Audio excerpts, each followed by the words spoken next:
Bismillah, elhamdülillah, və salatu və selamu ala Rasulillah və bəd. Esselamu aleykum və rəhmətullahi və barakatuhu. Dəyərli qardaşlar, xoş gördük hər birinizi.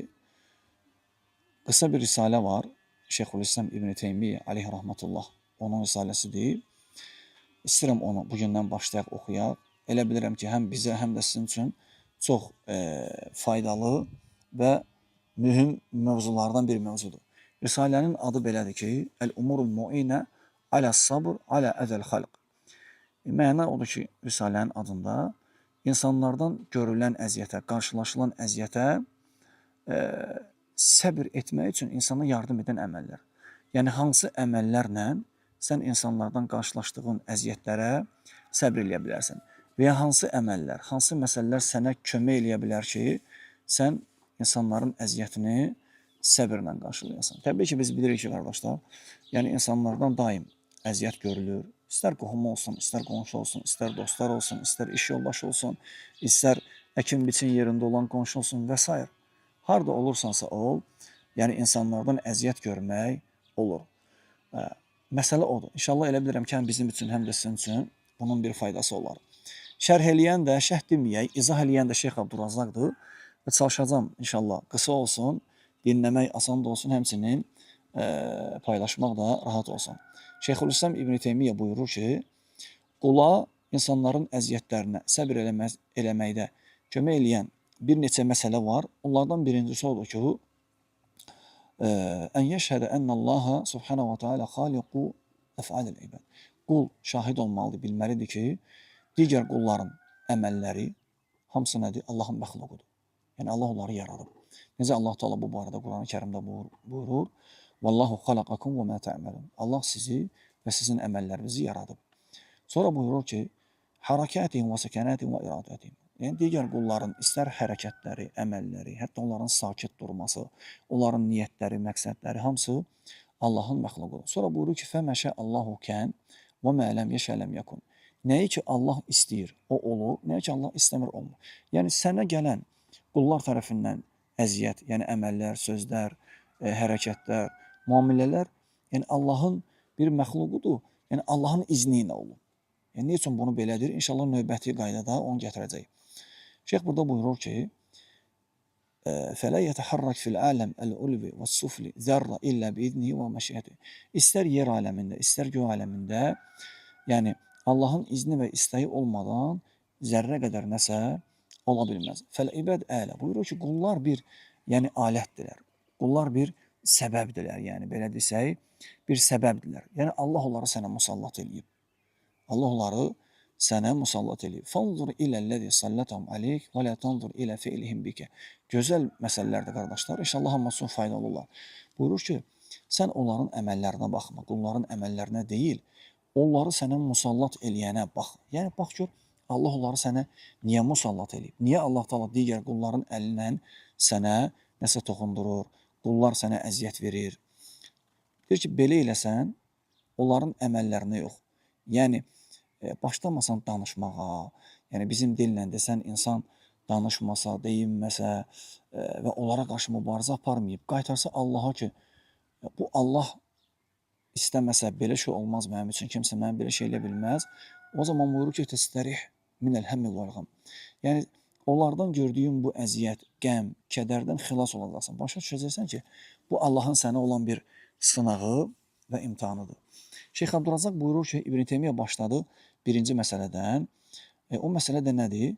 Yəni, qul başa düşməlidir ki, digər qulların əməlləri, sənə qarşı olan əməlləri, hərəkətləri bir Allahın yaratdıqlarından bir məxluqdur. Allahın yaratdıqlarından bir məxluqdur. Yəni, qulların edəcəyi elə bir əməl yoxdur ki, o Allahın izni ilə olmasın. Allah istəməsə, qardaşlar, demək istəyir ki, Allah istəməsə, heç kim sənə heç nə eləyə bilməz.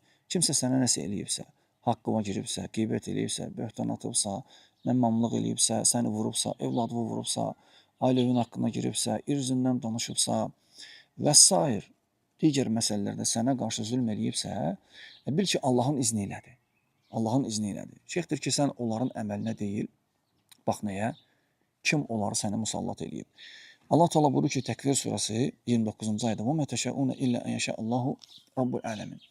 Siz istəyə bilməzsiniz aləmlərin Rəbbi olan Allah istəmədikcə. Yəni bu ayəni niyə gətirir? Yəni qulların istəyi Allahın istəyinə bağlıdır. Yəni Allah izin verib, istəyib ki, onlar o şeyi eləyiblər.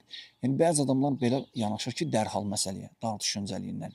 Niyə Allah kiminsə mənə ziyan verməsini istəyib? Yox, belə yanaşma qardaş dərhal. Həmçinin bacılar, qardaşlar, belə yanaşmaq düzgün deyil. Yəni bunun bir xeyri də var. İnşallah İbn Teymiyyə gətirəcək ki, bunun xeyri nədir? Şeyx Abdurrazaq buyurur ki, bir qul xatırlasa əziyyət anında, o sıxıntı anında, gördüyü müsibət anında xatırlasa ki, qulların əməlləri, onların niyyətləri, onların sözləri, onların hərəkətləri hamısı Allahın qəza qədəri iləndir, o zaman başa düşəcək ki, bu Allahın qədəridir. Bu Allahın qədəridir.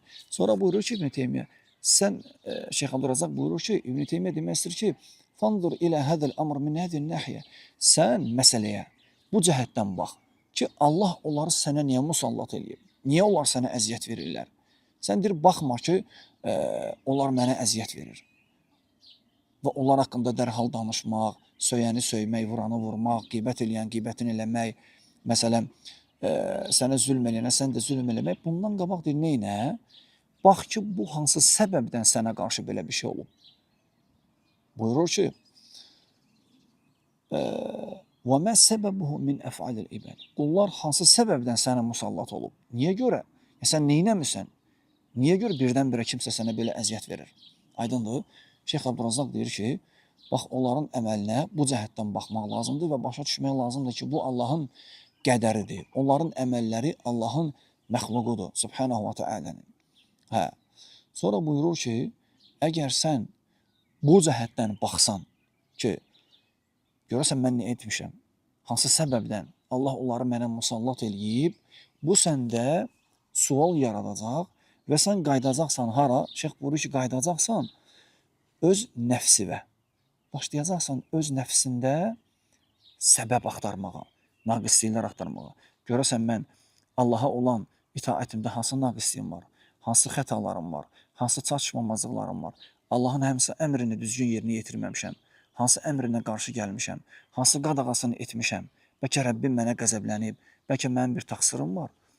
Şeyx deyir ki, sən belə eləsən, bu səndə oyanacaq və qaydacaqsan öz nəfsivə, özünü çək-çevir eləməyə. Görürsünüz, budur. İnsan dərhal gördüyü əziyyətə qarşı insanlara eyni ilə müamilə eləməli deyil. Qayılmalıdır özünə. Salih sələflərin bizə öyrətdiyi kimi ki, görəsən mən nə etmişəm ki, Allah bunları mənə musallat eləyib. Belə qardaşlar, inşallah biz yavaş-yavaş belə oxuyarıq Allahın izni ilə. Allah bizim üçün asanlaşdırsın. Həmçinin şeyx burada qeyd edir ki, yəni dərhal durub insanları vurma, səni vuranı vurma, səni söyəni söymə, sənə zülm eləyənə zülm eləmə. Qayıt özünə. Özünə qayıtsan, tapacaqsan ki, niyə görə Allah Taala sənə belə bir sınaq imtahan göndərib. Və bundan sonra inşallah Şeyxülislam İbn Teymiyyə açıqlayır səbəbi. Qul özünə baxsa, tapacaq ki, niyə görə ona belə bir sınaq, müsibət üz verib. Həqiqətən də qardaşlar, insanlardan, atadan, anadan, bacıdan, qardaşdan, yaxın qonşudan, qohum əqrabadan, iş yerində etibar elədiyin adamdan, səfərə bir yerdə getdiyin adamdan, hər gün bir yerdə oturub durduğun adamdan əziyyət görəndə, sıxıntı görəndə o insan üçün ağırdır. Vallahi böyük bir ağırdır, imtahandır. İnsan hətta necə deyək, müasir dillə desək, şok keçirilir adam. Lakin buna baxmayaraq, yenə biz özümüzə qaytarmalıyıq. Özümüzə qaytarsaq, biz ondan gözəl şəkildə xilas ola biləcəyik. Gözəl şəkildə xilas ola biləcəyik. Allah Taala hamımızı eşidən və gözəl şəkildə faydalanan qullarından etsin. Aqulu ma sami'tum və estağfirullaha li və lakum və lisəl muslimin min kulli zənbin fəstəğfiruhu innehu huvəl ğafurur rahim.